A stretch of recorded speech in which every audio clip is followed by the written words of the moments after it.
tal, amigos? Muy buenas noches y bienvenidos a su espacio, El Repaso. Una servidora, Maxi Manzueta, acompañado de este negro bello, miren, Israel Alcántara. ¿Soy yo? Figueroa. Figueroa, perdón. Y por supuesto nuestra rubia Lucia Raya, que también nos acompaña como siempre en el día de hoy. Muchos temas interesantes para debatir, entrevistas súper interesantes que tendremos aquí en este espacio, así que no se muevan de ahí. Tenemos entrevistas interesantes, vamos a tratar el tema educativo, el tema de la inteligencia artificial, el desafío que nos presenta. Ustedes saben que hemos tenido una semana muy movida, muchos temas políticos, pero queremos dedicar el tiempo de hoy a analizar la realidad de la educación y la realidad de la inteligencia artificial. Yo le tengo miedo a la inteligencia artificial. No, pero es que sale con una sorpresa que uno dice, pero ¿y qué sigue? ¿Cómo? Y también el desafío de uno, si uno está haciendo lo necesario para convivir con esa realidad que a uno le puede gustar o no, pero está aquí. ¿Qué tanto sabemos de eso? Hay que prepararse, hay que conocer un poco más.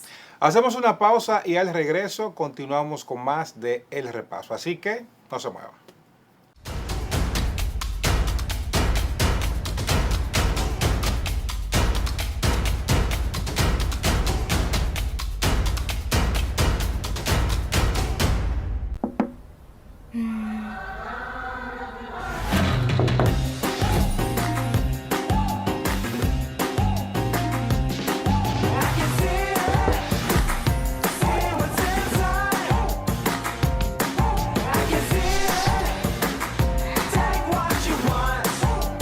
Tómate todo el tiempo que quieras. Mira el interior de tu refrigerador sin abrir la puerta y sin perder aire frío. LG InstaView ThinQ.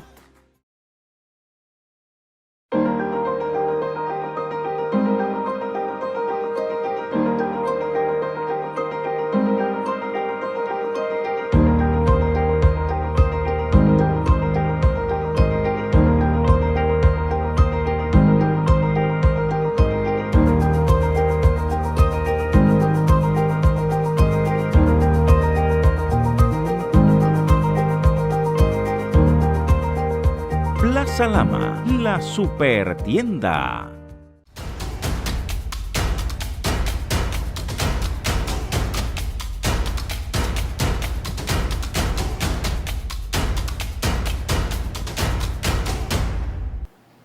Hola amigos, amigas, continuamos con más en nuestra sección internacional de El Repaso. Hoy con una entrevista muy especial de la cual me siento muy honrada, porque se trata de una mujer profesional con cualidades humanas y científicas que destacan su personalidad maravillosa. Me refiero a la doctora Ofelia Berrido, una científica, vamos a decirlo así, escritora, crítica literaria, docente universitaria, autora de varias novelas, poemarios y libros de ensayos. Su primera carrera fue medicina, doctora en medicina, y luego doctora en lingüística, en estudios en español, lingüística y literatura. Reconocida por múltiples instituciones nacionales e internacionales, miembro de la Academia Dominicana de la Lengua y consultora nacional e internacional, que nos va a hablar de un tema de actualidad: inteligencia artificial. Solo una científica como usted puede tratar este tema. Bienvenida. Ay, muchas gracias, Lucy, por la invitación. Y muchas gracias por todos esos piropos que me tiraste ahí. Yo estoy en el proceso de la tesis del doctorado. Estoy entregada a eso. De español y lingüística, porque usted es doctor en medicina. Yo estoy haciendo una tesis que se llama, oye el nombre, Lucy, Tecnocolonización, discurso de un nuevo orden mundial. ¡Wow! No, es una mujer que escribe cosas maravillosas. Aquí hay algunos libros de ella, de poesía: Pájaro del Olvido, novela El Sol Secreto, otra novela El Infier, y este libro de poema Anacaona, libro de poesía que ha sido traducido al inglés. Por Rina Espaillat. Sobre todo. ¡Wow! Qué interesante. Bien, nosotros queremos hablar de inteligencia artificial porque la semana pasada leímos un escrito de la doctora en uno de los diarios nacionales y usted hablaba de que la inteligencia artificial no es una herramienta nueva, sino que ya ha sido creada por el hombre, desarrollada por la inteligencia humana, que no es nueva. Explíquenos un poco el origen de esa inteligencia artificial. Sabes que desde el año 50 se está trabajando con las máquinas, se está trabajando con el lenguaje natural, se está trabajando con la máquina y viendo a ver si en esa época Turing, un gran científico de la época, quería saber si cuando él le pusiera a una persona una voz de una inteligencia artificial o una información dada por la inteligencia artificial, la persona iba a darse cuenta que era una máquina. Entonces ahí esa prueba se llamó la prueba de Turing, pero eso fue en los años 50 y desde entonces estamos desarrollando la inteligencia artificial. Hasta que llegamos al día de hoy, que los avances han sido demasiado rápidos y demasiado profundos en los últimos 10 años. Digamos que en la última década del siglo pasado a estos añitos que tenemos de ahora, la inteligencia artificial se ha desarrollado de una manera exponencial, que es una palabrita muy de la cuarta revolución industrial, ese nombre, de que antes todo lo que se hacía se desarrollaba cronológicamente en el tiempo, y íbamos avanzando poco a poco. Pasaba una cosa hoy, otra mañana, 10 años después pasaba otra, pero ahora los saltos son demasiado disruptivos. ¿Cree y ya usted la cosa que no es cronológica claro, como antes? La pandemia ayudó a ese proceso de aceleramiento de temas como esto que tenían que ver con la tecnología y el desarrollo de la inteligencia artificial? ¿Sabes qué? Yo pienso que sí, desde el lado del usuario. Okay. Porque desde el lado de los tecnólogos, ellos no han parado de trabajar con eso.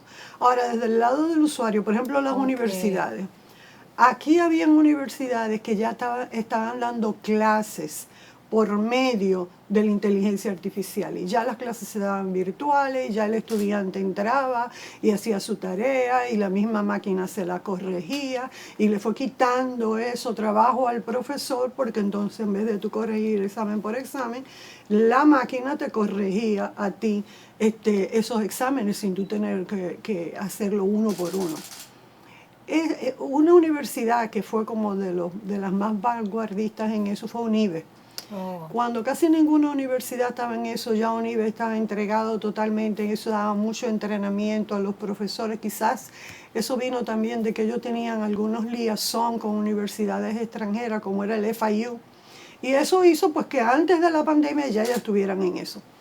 Pero la pandemia, también había una cuestión que limitaba el desarrollo en las universidades, por ejemplo, y era que para esa época el MESID no estaba de acuerdo con que se utilizara la inteligencia artificial en las universidades. No estaban de acuerdo con la educación virtual. Pensaban que eso iba a ser una retranca, pensaban que, es demasiado moderno, es tal, tenemos que ver cómo eso avanza, y el COVID, como tú dices, precipitó eso, porque ahora no es si tú quieres o no quieres, ahora es que no hay otra manera. No hay otra manera. Entonces se decidió, ya con permiso del Ministerio de Educación Superior, de que sí, las universidades se podrían abrir. Pero ¿qué pasó? Que habían muchas universidades que nunca la habían usado, no estaban listas. Entonces tuvieron que usar gran parte de ese tiempo a entrenar los profesores y quizás entrenar un poco menos a los estudiantes, porque los estudiantes siempre han estado a la vanguardia del uso de la tecnología. Como más jóvenes, ¿no? Una nueva generación. Entonces muchos estudiantes habían usado la tecnología, ya estaban haciendo, jugaban juegos de internet, habían entrado al mundo de la inteligencia artificial por medio de los juegos. Entonces cuando se abrió esta posibilidad en las universidades, para ellos fue como más fácil, ya ellos habían tenido cierto contacto. Pero los profesores, a algunos les dio un poquito más trabajo que otros. Los que no aceptaron el cambio, tú sabes que cuando viene un cambio trascendental hay dos caminos. O te adaptas o el cambio te saca.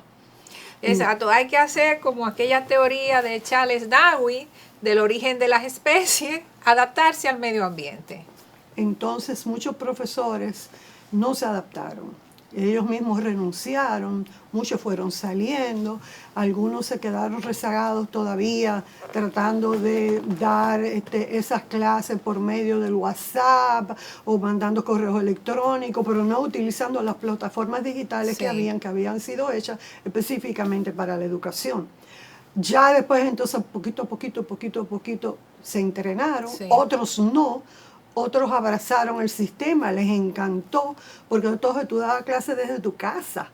Entonces ya tú no tenías que ir a la universidad. Y para el profesor eso era un plus, eso era algo que sumaba valor. Pero a los estudiantes también estaban divididos. Una parte de los estudiantes les encantaba, porque se quedaban en la casa, podían recibir la clase en pijama, porque nadie lo estaba viendo, la gente lo que le veía era la cara. Entonces, una parte de los estudiantes estaban fascinados. Otra parte no quería, porque otra parte de los estudiantes decía, pero si parte de ir a la universidad es la vida universitaria, es conocer gente. ¿Entiendes? Es ver aquel ambiente, es cambiar de vida del niño joven al niño ya totalmente adulto, ya en la universidad. Entonces a esos no les gustó. Entonces estaban divididos los estudiantes entre me gusta y no me gusta. Y entonces ahí, con la pandemia, pues se aceptó, se entrenaron la gente y todo fue muy bien. Entonces se aceleró un poquito, como usted explica. Ahora, hay un tema, doctora, que ahora que se ha venido entonces a desarrollar más, hay una interrogante. El tema de los derechos de autor. ¿Qué tanto de originalidad habrá en los trabajos de inteligencia artificial? ¿Dónde están los derechos de los autores? Eso es algo. Tú sabes que el derecho de autor, tú lo dominas más que yo porque tú eres abogada, pero también aquí hay muchos expertos en el país de derecho de autor. Yo no soy experta en eso, pero sí tengo mi propia opinión. Como soy escritora, también me he ocupado de investigar. Resulta que el derecho de autor siempre son como regionales. De repente los europeos pueden pensar una cosa, los latinoamericanos otra, la jurisprudencia americana otra, la jurisprudencia china otra. Y en cuanto a los derechos de autor, ahora mismo hay mucha discrepancia. Por ejemplo, en Estados Unidos dicen no. El único autor verdadero es el ser humano, y menciona la palabra ser humano. Mente humana, dice. La mente humana que crea, ese es el autor. Ellos se niegan a aceptar que una máquina sea autor de algo. Luego tenemos Europa. Europa dice, bueno, que tiene que ser un ser físico. Entonces la jurisprudencia de ellos se va por esa vía, de que, bueno, una persona física que haya escrito eso es el que tiene el derecho de autor. En otros lugares, por ejemplo, sencillamente también se van por lo de que tiene que ser un ser humano. Pero ¿qué pasa? En otros sitios han aceptado el que sea la máquina. Entonces los que aceptan que sea la máquina se van por dos vertientes. ¿Quién es el autor?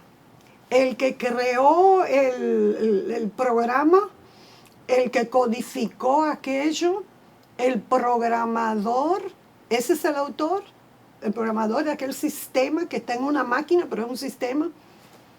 O es en este tiempo moderno, hay máquinas que son autónomas, son máquinas muy avanzadas que vienen de la inteligencia artificial general, y esas máquinas pueden tomar decisiones solas. Ahora, eso es lo que... Ahora, para que se pueda entender, el público pueda entender, cuando hablamos de decisiones, de información que una máquina puede tomar, la va a tomar de algo que usted explicaba, de una base de datos que ya ha sido generada y creada por el hombre, de informaciones que ya han sido, a ver si es lo que yo entiendo de este tema también, informaciones que ya han sido colocadas en una base. La máquina pues busca la respuesta, la definición, la decisión de esa base de datos. ¿Es así? Es así, pero fíjate lo que pasa. Vamos a dar una mirada al ser humano. Okay. Nosotros, cuando somos pequeños, ¿aprendemos de qué? Aprendemos de nuestros padres, imitamos, nosotros estamos observando, imitamos conductas. Entonces, ¿de dónde viene la información y el conocimiento que nosotros vamos adquiriendo? De otros, de la observación de otros, pero también de las tradiciones. que hay en nuestro ambiente, del país que nacimos, de la época que nos tocó nacer. Pero ya cuando vamos creciendo y vamos a la universidad, ¿de dónde viene nuestra información?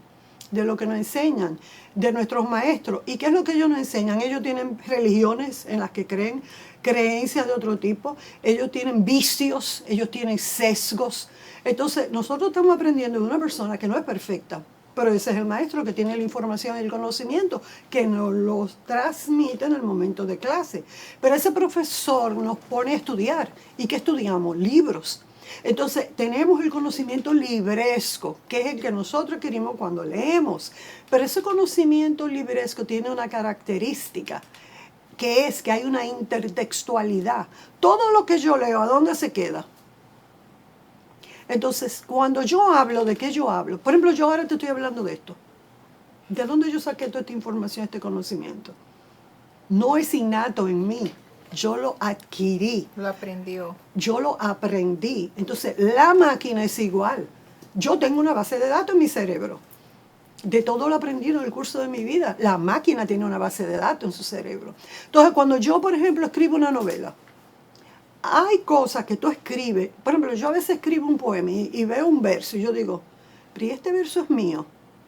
Es que me suena como si yo lo hubiera leído en algún sitio. Y yo a veces le digo a don Bruno de la academia, que es maestro de todos nosotros, que yo le digo, don Bruno, ¿usted conoce ese verso? Lea eso. Y él me dice, no, yo nunca lo he oído. Digo, yo lo escribí, pero como que me suena que yo lo leí en algún sitio. Y él me dice, si tienes esa duda, no lo ponga. Porque es que uno se pasa la vida leyendo y a veces te llegan cosas. Te llega esa información que tú crees que es tuya y no es tuya. Sí, otra que tú crees que no es tuya y sí es tuya. Y eso es lo que le pasa a la máquina. La máquina tiene toda esa información y la máquina te va a dar unos resultados en base a la información, a la data que ella tiene, con la cual la entrenaron, como nos entrenaron a nosotros. La máquina trabaja con neuronas, que son unas neuronas especiales que se han hecho para la computación, como nosotros trabajamos con neuronas. Entonces, la máquina imita al ser humano en su constitución. Entonces, cuando nosotros decimos, que la máquina está copiando, que esto es un plagio, que esto... Pero es que nosotros nos pasamos la vida con intertextualidades. Claro. Hemos leído mucho y cuando hablamos, estamos hablando de lo leído, de lo sentido, de lo aprendido, de lo experimentado, igual que la máquina. Entonces, con respecto a la literatura, ¿qué retos tiene la literatura frente a la inteligencia artificial? Mira, hay algunas cosas que ahora mismo la máquina no puede lograr, como por ejemplo los sentimientos. A la máquina todavía no se le ha desarrollado la conciencia, aunque últimamente estuve viendo unos estudios que están tratando de utilizar el ADN, el sistema como tipo ADN humano, para crear la conciencia en la máquina. O sea, ellos están en eso. Y si han logrado tanto, lo van a poder lograr. Yo soy de las que creo que sí lo van a poder lograr. Lo van a poder lograr. Pero definitivamente el ser humano es único. El ser humano es algo muy especial. Yo no creo que la máquina te pueda sustituir en tu totalidad. Yo como profesor uso mucho la inteligencia artificial desde que surgió, pero surgió el otro día. La máquina en noviembre del 2022 surgió el OpenAI. El chat GPT que tanto hablamos, surgió el otro día. Entonces, a partir de que surgió, yo, por mis hijos, porque mis hijos lo usan mucho, yo pude quitarme el miedo con el uso del ChatGPT por mis hijos. Y ellos fueron que me dijeron, pero mami, ven a ver, tal. Ellos son adultos y lo usan mucho, son gente que usa mucho toda la tecnología. Los jóvenes están más adelantados que nosotros en eso, son más precoces en esos temas tecnológicos, caramba. El tiempo se agota, doctora, pero hablando de literatura, quiero mencionar que cuando inicie la Feria del Libro del 24 de agosto al 3 de septiembre, usted tendrá un stand allí coordinando la parte de las universidades para los amigos que creemos todavía. Hay una sala que se llama Sala de Universidades, que queda en el Museo del Hombre Dominicano en el primer piso. Entonces, todas las universidades, las principales sobre todo, qué sé yo, la UAS, UNIBE, Lucamaima, la UAPA, bueno, todas las universidades van a estar ahí la OIM, todas van a estar ahí. Y nosotros entonces vamos a tener espacio para ellos presentar sus coloquios, sus conferencias. Este año, gracias a Joan Ferrer, que fue que tuvo la idea de llevar las academias. Entonces vamos a tener Academia de Ciencia, Academia de Lengua, Academia de Historia, Academia de Medicina, también van a estar en la sala de universidades. Bueno, así que al público en general y a los amigos, amigas que nos siguen, que se pongan ya a agendar las actividades de la Feria del Libro, que va a estar en este año dedicada a un país amigo y hermano de República Dominicana, el Estado de Israel. Por cierto, tendrán su exposición allí. Que tiene muy buena literatura. Muy buena literatura y exposición de lo que fue la llegada de los judíos a República Dominicana, a Sosúa. Habrá allí demostraciones de inteligencia artificial porque los judíos son bastante avanzados en tecnología y equipos tecnológicos. Tú sabes que para terminar esta parte que tú la pregunta que me hiciste ahora, debo hacer hincapié que la inteligencia artificial es muy útil para los profesores, muy útil, y que te puede ayudar a desarrollar esa capacidad de análisis crítico del estudiante. Porque para O sea que no es como uno piensa, que si entonces copian todo, va a ser más fácil, no van a No, porque hay una parte que es cómo tú cuestionas la inteligencia artificial. En inglés ellos le llaman prompt, que es el cuestionamiento. Y en filosofía lo más importante que es la pregunta. Si tú no tienes la pregunta precisa, tú no vas a poder resolver un problema. Okay. Entonces, cuando tú te comunicas con la inteligencia artificial, tú lo haces a través de preguntas. Sí. Entonces, ese aprender a hacer la pregunta precisa, lo van a lograr ellos con esto, que no lo han logrado hasta ahora. Y tienen que saber desarrollar esas preguntas. Y para desarrollar una buena pregunta hay que leer, hay que buscar, hay que informarse.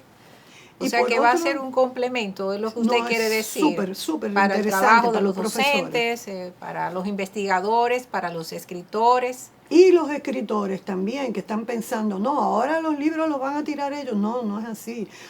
Siempre el que hace una novela, el que hace lo que sea, tiene que investigar. ¿A dónde investigábamos? Primero en los libros, después vino el Internet. En Internet investigábamos. Y ahora tenemos una ayuda más rápida.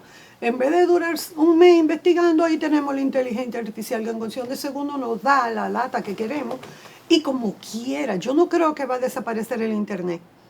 El Internet es sumamente útil y a veces tú estás trabajando algo con inteligencia artificial y tú dices, pero no me está dando lo que yo quiero, déjame ir a Internet. Y tú vas a Internet a los trabajos académicos, a buscar información.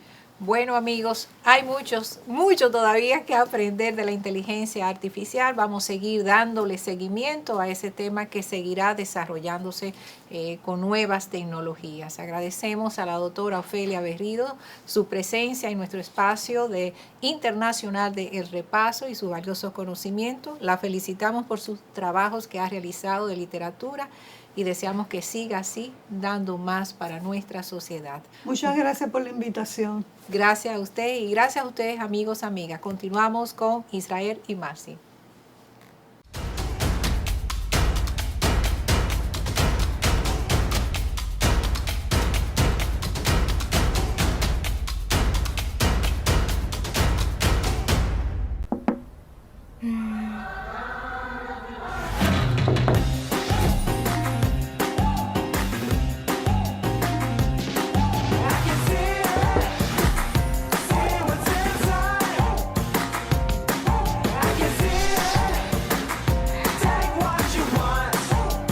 Tómate todo el tiempo que quieras. Mira el interior de tu refrigerador sin abrir la puerta y sin perder aire frío. LG InstaView ThinQ.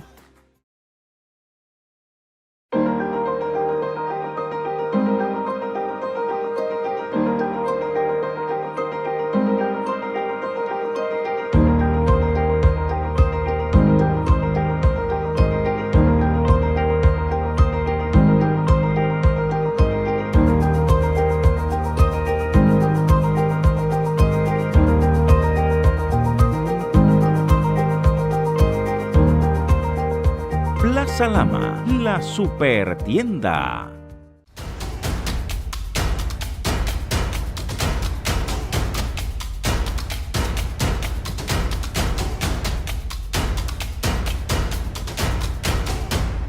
Gracias por continuar con nosotros en el repaso y nos sentimos altamente honrados de tener en esta ocasión la presencia del maestro Roberto Reina, sociólogo, ex rector de la Universidad Autónoma de Santo Domingo, con quien vamos a hablar, a repasar importantes temas del área académica, del área educativa y otros tantos más. Así que, maestro, muchísimas gracias por estar con nosotros. Gracias a ustedes por haber invitado. De verdad, un invitado de peso. Especial para nosotros. Yo comencé estudiando en la UAS. Luego, por una situación u otra, tuve que retirarme, pero pasé por la UAS y sé lo que es estar en esa academia. Usted que fue rector ahí, ¿qué podemos hablar de una UAS hace unos años y de la UAS que tenemos hoy día? ¿Cómo vamos realmente? Lo primero es para darle los créditos y agradecerle a ustedes la invitación, decirle algo que ustedes no saben todavía, y es que desde la pandemia hasta esta parte había decidido mantenerme fuera de los medios. Y no sé el encanto de Israel que pasó, que me envolvió y me dijo, mira, te necesito allá. Y yo corriéndole desde hace un tiempo a la vida pública, decidí retomar. Y bueno, vamos a entonces a comenzar. Lo bueno es que compartirlo. Sí, no se puede ocultar, maestro. Bueno, yo pienso a tu pregunta, pienso que la universidad de tiempo en tiempo va avanzando. Yo digo, cada rectoría agrega algo al proceso. Yo tuve la gestión del 2005 al 2008, hace 15 años que salí de la universidad, de la rectoría de la universidad, aunque nunca he salido de la universidad. Siempre he estado vinculado por alguna vía, y ejerciendo la función de docente también. Todavía yo imparto docencia porque esa es mi vocación, ser maestro. Pero la universidad en esos 15 años ha tenido varias rectorías en las que cada una de ellas pues, ha ido avanzando. Por ejemplo, yo dejé alrededor de 8 o 9 obras que estaban en la ruta por terminar, como la torre administrativa, el centro de las tecnologías de ingeniería, o sea, varios centros regionales del interior del país, campus, ciudades universitarias que estaban en proceso. Logré inaugurar 7, pero quedaron otras 4 o 5 más que estaban en proceso. Y otros rectores pues le dieron continuidad, y la iniciativa de los gobiernos también siguiente, y eso le ha dado... cuando entro al campus y miro muchas de estas cosas que no sucedieron en mi mandato, pero que sí fueron generados en él, pues me siento muy bien al ver la universidad haciendo ese esfuerzo por cambiar. Realmente el rector Mateo Aquino Febrillé, por ejemplo, hizo un gran esfuerzo por una reforma en el 2012, aportó un gran esfuerzo por la calidad en la universidad, por la normativa, la gestión, aunque como siempre sucede, eran periodos muy cortos, 3 años, y el tiempo no le alcanzaba para poner en práctica, en marcha muchos de esos sueños, esos proyectos, entonces quedaban para los siguientes procesos, pero en realidad es una experiencia hermosa de la cual uno no se arrepiente ni por las malquerencias que uno tiene que vivir ¿verdad? En ella, porque es mayor la satisfacción que nos queda del deber cumplido. Maestro, a propósito de eso que usted dice, la academia ahora se encuentra en una fase de modernización, de reforma. Me gusta porque creo que es lo que ha mantenido a la universidad vigente, una institución de más de 500 años, una institución más vieja que la República misma. ¿Cuáles son los aspectos en los que está trabajando la academia en esa parte? Le pregunto porque sé que usted parte de la comisión de reforma y de análisis de la universidad. Sí, la Universidad Autónoma de Santo Domingo en este momento, bajo el liderazgo de su rector, el maestro Ditrudis Beltrán Crisóstomo, ha hecho un llamado a que la universidad sea reformada, transformada, mejorada. El Consejo Universitario incluso aprobó la propuesta que le presentara el rector. El claustro quedó abierto desde 2012, pero no se había vuelto a convocar ni a conocer las siguientes agendas que correspondían. Entonces, durante 11 años quedó eso pendiente, y ahora se ha retomado con nuevos bríos. El Consejo, a través del rector, decidió designar una comisión de 16 miembros, integrada bajo 3 criterios. un criterio de la parte funcionarial que tiene responsabilidad institucional por temas de reformas. Estas son las áreas de planificación, de gestión de la calidad, la Secretaría General de la universidad, porque es la notaria del Consejo Universitario y preside comisión de reglamentos del Consejo. Dentro de ella están relaciones internacionales también. Es la Dirección General de Planificación, como dije, DIGEPLANDI. Cooptó a dos personas que hemos tenido experiencia en el pasado en proceso de reforma, al presidente de la Comisión de Reforma del 2012, que es el profesor Faustino Collado, quien hoy preside la comisión, y en mi caso por las experiencias anteriores en el 94, 99, 2002, en la que se dieron dos grandes procesos de reformas en la universidad, y el rector entendió que podíamos aportar algunas ideas sobre esto. El rector y yo en este caso tuvimos la oportunidad de que él fue mi vicerrector administrativo cuando yo fui rector. Interesante. Y en el periodo de la reforma del rector Miguel Rosado. Que yo era el vicerrector docente, él era el decano de la Facultad de Ciencias. Y como tal fue un elemento clave del proceso de reforma 99-2002, que fue muy traumático, muy duro, pero dejó resultados importantes durante este periodo. Esta reforma tiene una novedad. Y es poco lo que se ha abierto todavía, porque estamos comenzando a dar a conocer públicamente lo que estamos trabajando. La novedad que trae es que no solo estará centrada en el tema del estatuto. En la universidad, por su naturaleza, mucha gente piensa que todo se traduce en ver el tema electoral.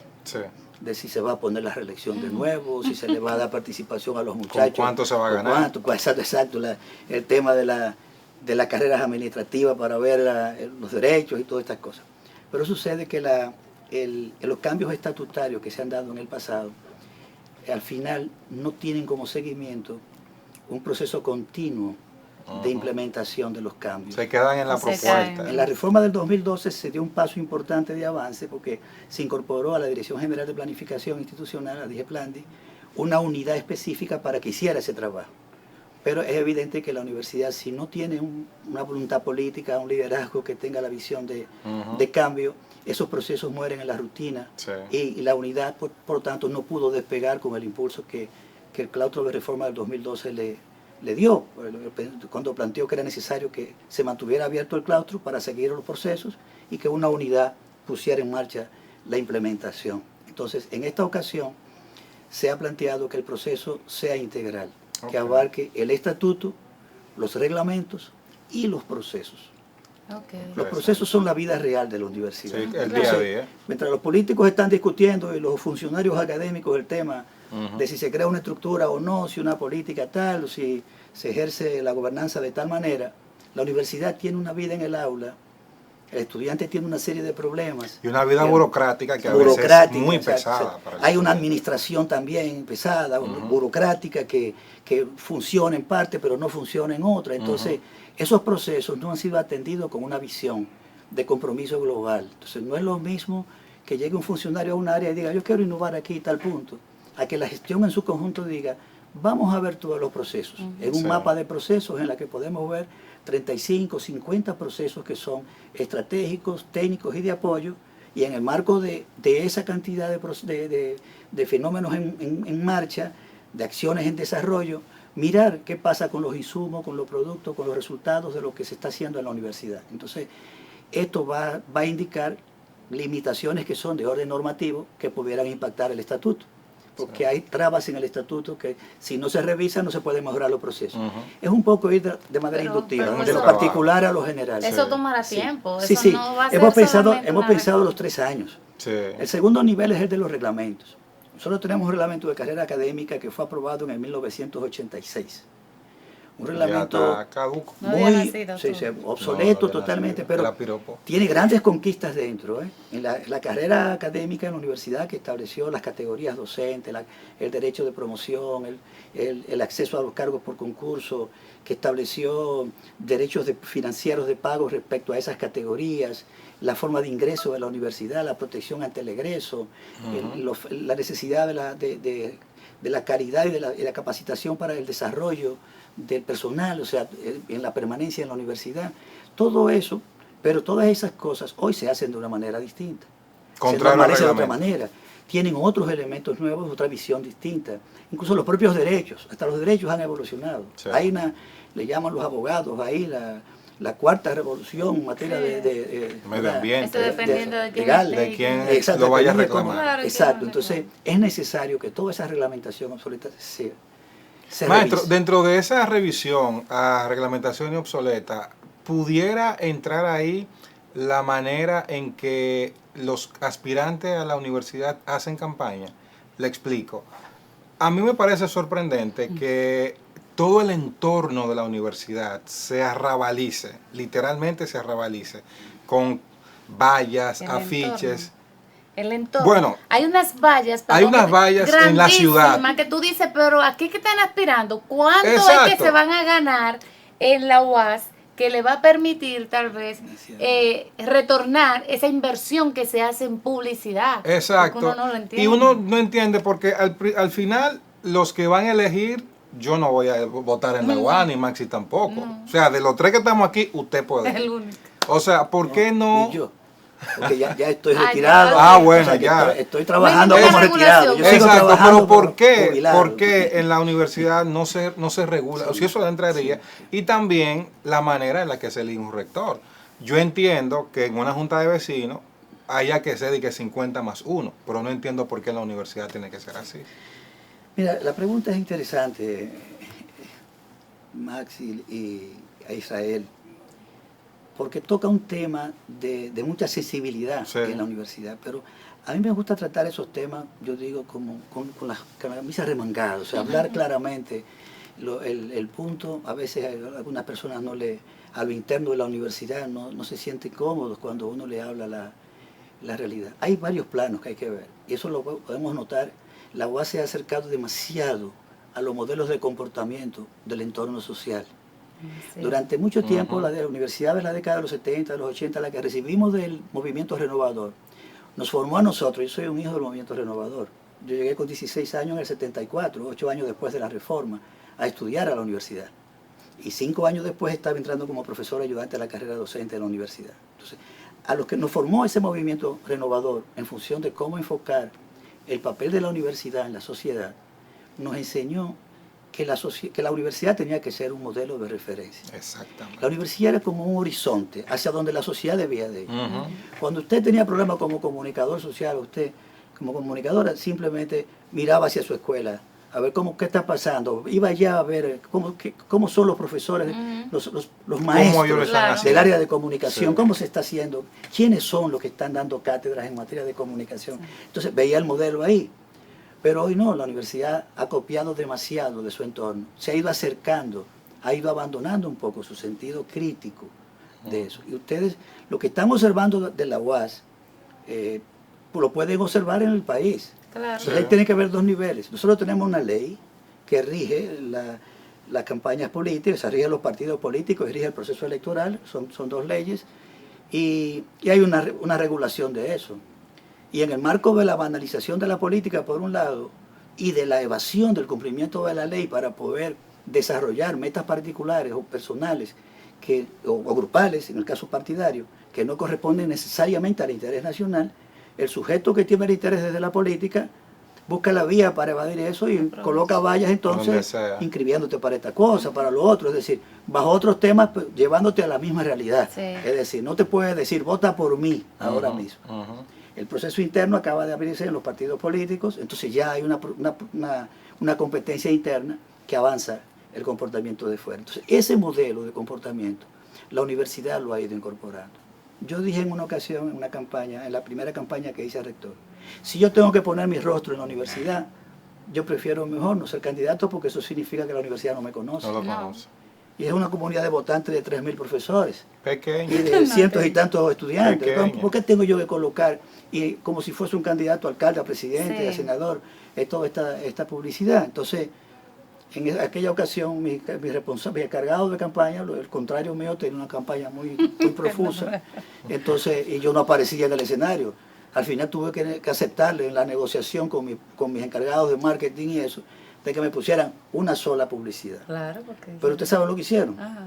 Me colocaron una valla que iba de un extremo al otro, que se metía a la facultad de ingeniería, y yo estaba dando clase en mi facultad de ingeniería, yo me estaba mirando ahí dentro del aula, y la facultad de ingeniería entera no votó por mí por eso, y lo hicieron bien de no votar por mí, porque claro, era se lo ganó, era se lo ganó. Me castigaron por lo que yo no creía. Entonces, sí, en realidad, la universidad tiene normativas para esto. Ahora, hace falta un poco de régimen de consecuencia, como sucede también a nivel nacional.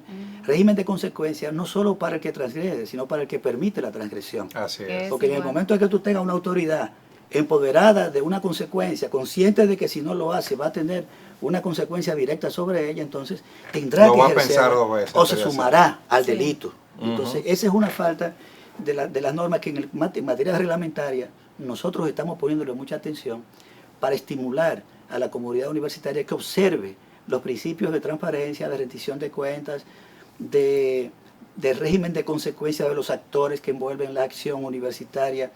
Pero debo declararle a ustedes que como miembro de la Comisión de Reforma, el papel de nosotros no es promover las medidas de cambio. Nosotros somos un poco los armadores del proceso, los asesores, los conductores del proceso. O sea, no queremos entrar en los temas todavía, porque la estrategia que tenemos es la de consultar a toda la universidad. El rector nos ha dicho, yo no tengo una reforma en la mano. Yo no tengo una sola medida que proponer. Yo quiero que la universidad se sienta a elaborar la visión de la mejor universidad. Bueno. Y con mi liderazgo yo trataré de enfocar y de decir hacia dónde empujo todo esto, pero es a la comunidad la que tiene que analizar dónde están los pros, dónde están los contras, un análisis FODA de fortalezas y oportunidades, debilidades, esfuerzos científicos. Nosotros acabamos de formular ahora mismo, como despegue del proceso, formulamos una propuesta de plan de trabajo. Plan de trabajo de la Comisión de Reforma. Pero ¿qué pasó? Que en vez de nosotros comenzar a trabajar y decir este es el plan de nosotros y por aquí es que vamos, decidimos someterlo a una consulta nacional, a toda la comunidad universitaria, para que opinara y dijera si ese era el horizonte que tenía que lograr. Pero con plazo establecido, ¿verdad? Porque cuando comenzamos, se someten cosas y... dimos una semana, del 24 de julio pasado al lunes pasado, 31 de julio, más de 700 universitarios. Invitamos a todo el mundo, hasta los 150.000 estudiantes que quisieran, pero entraron solo 700. Ahora, ahí habían casi 150 profesores, ahí hay más de 500 estudiantes. No, y el que no participó no puede decir nada porque se le dio la oportunidad. Exacto, se le dio la oportunidad. Claro. Y ese plan fue aprobado, entonces ya por el 92.3% de toda la comunidad universitaria dijo eso. Pero se le agregó otra cosa. Aunque usted dijera que sí que estaba de acuerdo, por favor, déjenos la mejora que usted cree que debe de hacerse. Es interesante. 920 observaciones de mejora fueron recogidas a pesar de que tiene un 92% de... Maestro, perdón que le interrumpa por el tema, el tiempo sabe que va avanzando. Muy bien. El 4%. Quisiera su evaluación de esa inversión que está haciendo el Estado Dominicano en el sector educativo, la educación preuniversitaria, pero que cada año, desde el 2012, la educación está peor. Calidad de la educación. ¿Qué ha fallado?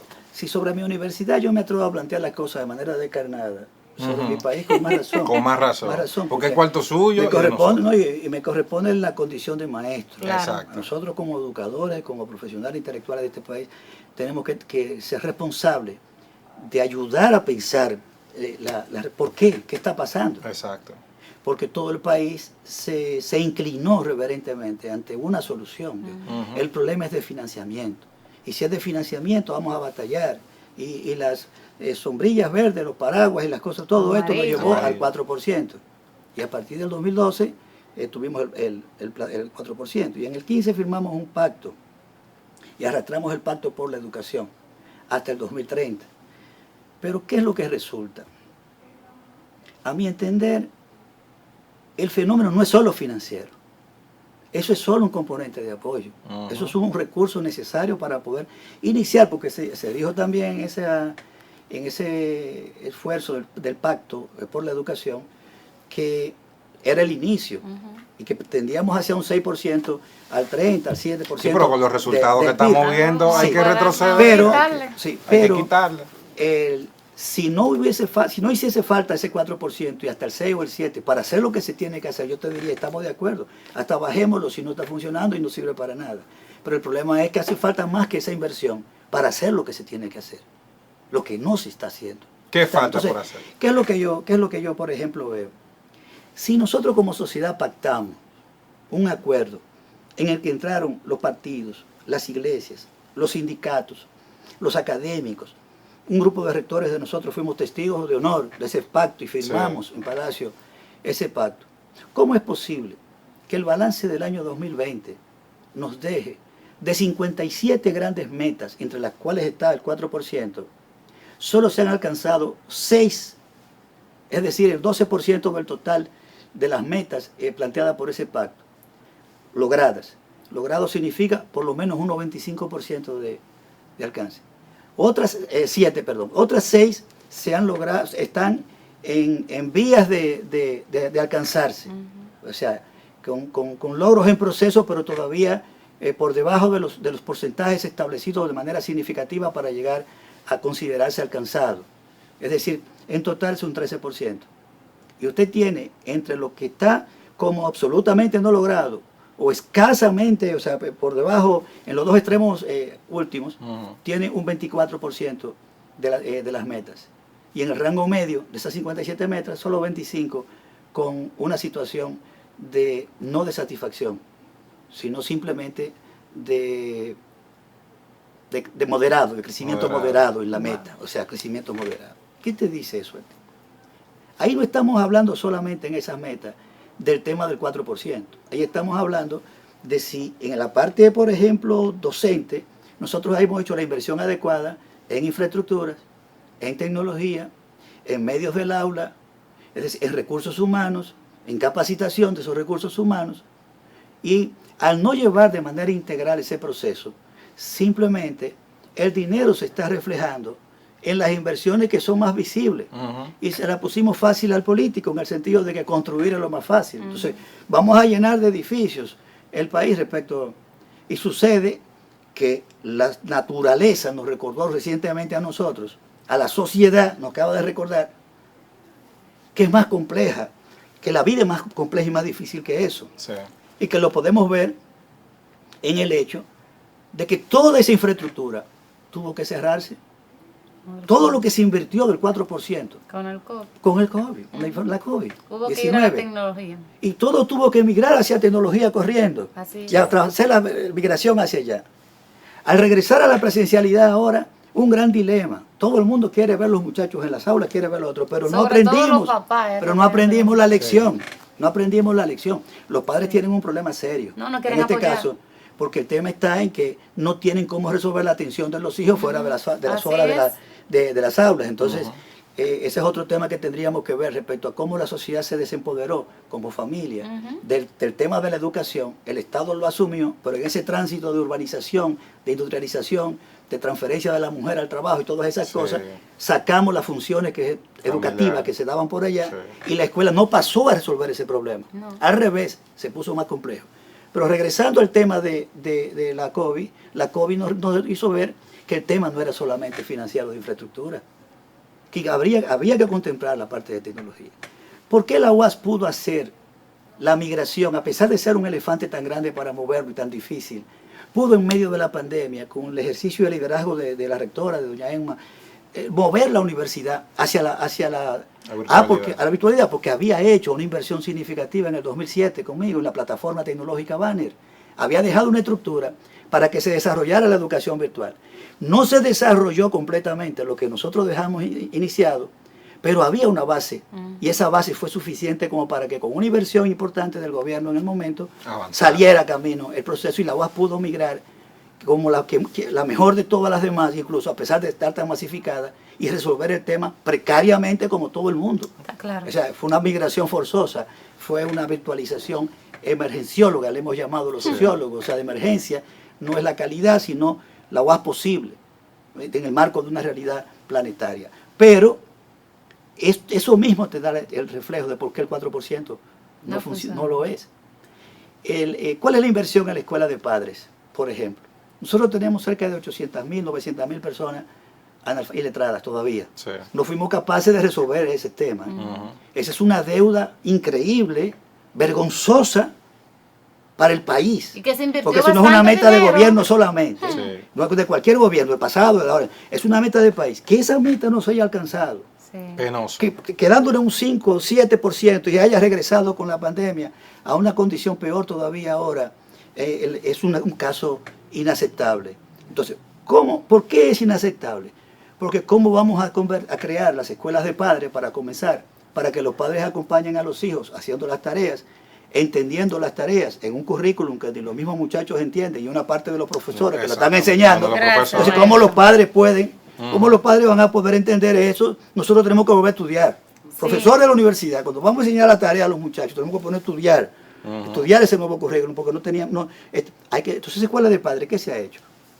Las escuelas de padres han avanzado muy poco. En el último informe de IDEI se establece claramente que se necesita reforzar este tema. Entonces, el país tiene que tomar una decisión de voluntad política real. Aquí, la clase política tiene que sentarse seriamente a reconocer primero que carecemos de un liderazgo nacional que tenga, digamos, la sentencia social y política e intelectual como para que todos los componentes de ella digan: yo te acepto que tú seas del color verde, azul, blanco o morado, pero te acepto como líder de un proceso de cambio de la sociedad que requiere que todos los actores nos pongamos de acuerdo. Entonces la sociedad requiere en este momento una respuesta de ese tipo para abordar el tema del 4%.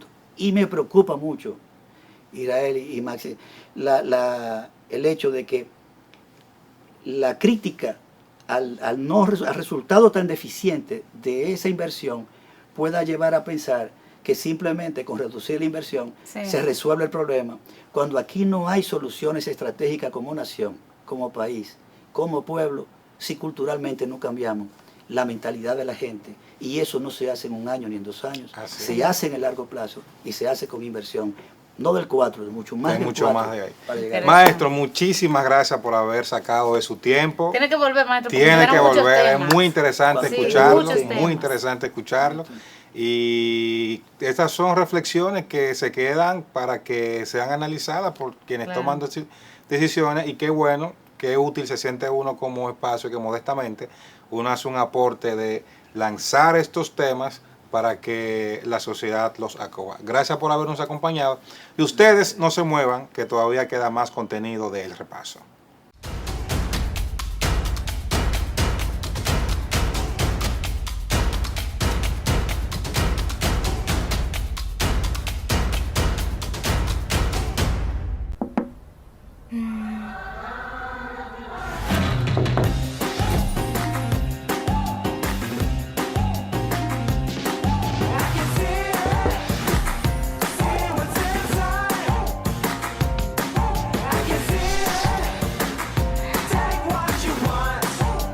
Tómate todo el tiempo que quieras. Mira el interior de tu refrigerador sin abrir la puerta y sin perder aire frío. LG InstaView ThinQ.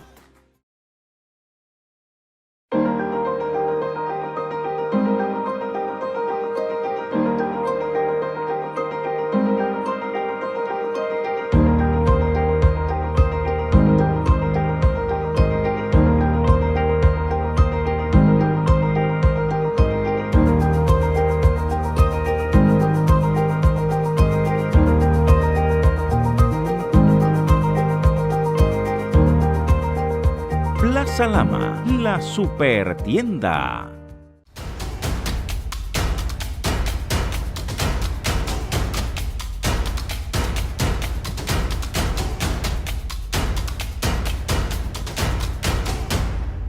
Continuamos con más de El Repaso y ya en esta etapa final, el próximo lunes vuelve el presidente Luis Abinader otra vez al Palacio de la Policía Nacional a revisar junto con la procuradora, el ministro de Interior, el jefe de la policía, el asesor, que es como el megaministro de toda esa área, las políticas de seguridad. Es un tema que mostró muchos debates en esta semana en el Congreso Nacional, y vamos a ver cómo se desarrolla esa Se le está agotando temática. el tiempo al presidente ya. Ya, se sí. Le está agotando el tiempo. Yo creo que ya en esta gente, semana tiene no, que ya, decir debe haber una, que no hay sorpresa. No, claro, porque estamos bien. El presidente, lo primero que, como lo hemos dicho anteriormente, no debió estar ahí en esas reuniones, no debió trasladarse al Palacio Nacional a eso, porque lo que No pase, debió. bueno o malo, se le pega al presidente ahora. Si se resuelve la situación de inseguridad en el país es del presidente, pero si no, también Se le es del pega. presidente. También esta será una semana definitiva para ver qué va a hacer, cómo la sociedad va a tomar el tema de las personas cuestionables vinculadas a la política. Ay, Vimos tronar esta semana a la senadora Farideh Raful. La sociedad ha reaccionado con mucha indignación a la postulación que ha hecho la Fuerza del Pueblo a Julio Romero. De verdad que es como darse un tiro, es como un harakiri. ¿Pero no viste el video? Yo puse que a mí me hubiese gustado, lo mismo que él dice ahí, que él lo dijera en un comunicado, porque ese video es como medio Rosa de Guadalupe actuado, Algo así. es como muy ficticio. Muy Rosa de Guadalupe. Muy Rosa de Guadalupe. A mí me hubiese gustado que él Definitivamente. escribiera un comunicado, Sí. lo mismo que él dice ahí, Sí. pero escrito. Sí, Y ahí habría uno quedado no- mejor. Habría quedado mejor. ¿Verdad? Se ve como Esa es tonta, una tonta. campaña, sí, innecesario. Sí. Esa es una campaña negativa que se hace sola. No, una torpeza. Una torpeza que de verdad marca que mayor. Surún tiene que estar con la muela de atrás riéndose porque él se disputaba eso con Surún Surún, y sí. el partido eligió a Surún. Pero también, señores, y ya con esto terminamos, Procuraduría. los partidos políticos, antes de la los partidos políticos tienen que ver bien los candidatos que están postulando. Sí, no, La hay gente que se tener- queja de que, mira, están eligiendo narcotraficantes, lavadores, qué sé yo qué. Pero eso es lo que hay. Lo que pasa es que Pero los muchos- partidos lo están presentando. Sí, pero tú sabes lo que te Hay pasa. una cuota de responsabilidad. Mira, Israel, aquí la gente seria difícilmente quiera entrar a los partidos políticos hoy día, por lo que estamos viendo dentro de las organizaciones políticas. Hasta que no se cambie lo que se Claro. está dando a lo interno de los partidos políticos, difícilmente una gente con criterio, con valor, va a participar en un proceso electoral. Además de que tú necesitas 50 millones de ¿Y pesos con en qué este país fuerza tú para lo una das? diputación, No. 5 o 20 millones de pesos para una regiduría, y tú dices, pero van acá, ¿y No. cómo lo vas a sacar? ¿Con qué fuerza se casa Dime, un entonces, gordo? eso pasa en este país, lamentablemente. También damos seguimiento a la Operación Gavilán, Ay. donde personal de la Procuraduría General de la República supuestamente eliminaba fichas, y lo que ha dicho Finjus, que también debe investigarse, si así como eliminaban, ponían fichas también a gente que no la tenía. Bueno, hay que hacer la ley O sea para que acá. tenemos una semana informativamente muy interesante y por supuesto nosotros estaremos dándole seguimiento. Todas las Así es. entrevistas que ustedes vieron en el día de hoy, vuelvan a ver en nuestras redes sociales, @elrepaso_rd. Así Crucen es. por allá y dennos un cariñito. Por favor. Gracias por habernos acompañado en la entrega de hoy. Lucia Raya, Maxi Manzueta e Israel Figueroa hemos estado con ustedes y será hasta la próxima. Bye, bye.